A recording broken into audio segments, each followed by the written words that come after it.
में जाते हैं, एक निवृत्ति की अवस्था में जाते हैं, तो इस साधन के आपको समीप होना चाहिए। इस साधन के समीप होना चाहिए। जैसे आप इस साधन के समीप होते हैं, वैसे ही ये निवृत्ति भी आती है और अंतर्मुखी अवस्था आती है।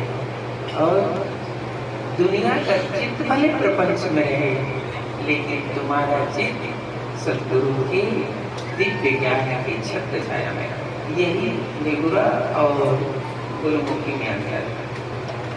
दूसरा अंतर इसलिए कहा जाता है लगन और अभ्यास। लगन और अभ्यास होना चाहिए। कभी कभी फील होता है, कभी अनुभव करते हो कि आज मैं सुबह उठ करके चाय का स्मरण नहीं किया, कुछ नाम नहीं लिया, कोई संध्या नहीं किया, कोई ऐसा फील होता है। अब ऐसा फील नहीं होता है तो तुम्हारी भक्ति में पहुंच गए हैं, तुम्हारी भक्ति में पहुंच गए हैं, तो शाश्वत नहीं। ऐसा फील होना चाहिए, ऐसा अनुभव होना चाहिए। जब तक ये अनुभव नहीं होता तब तक तो ये साधना नहीं होती। ऐसा अनुभव होना चाहिए।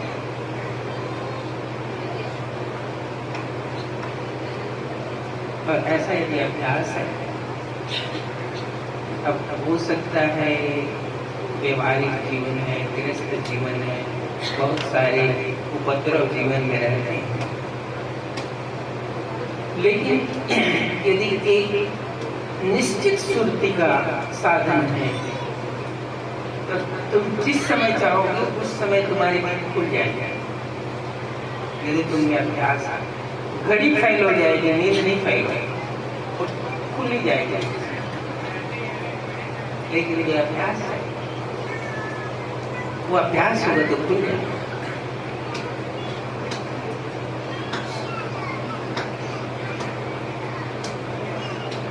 इसलिए धर्मराज साहब कहते हैं, अन्न नहीं भावे नींद नहीं आए, बार बार मुझे विरह सता है।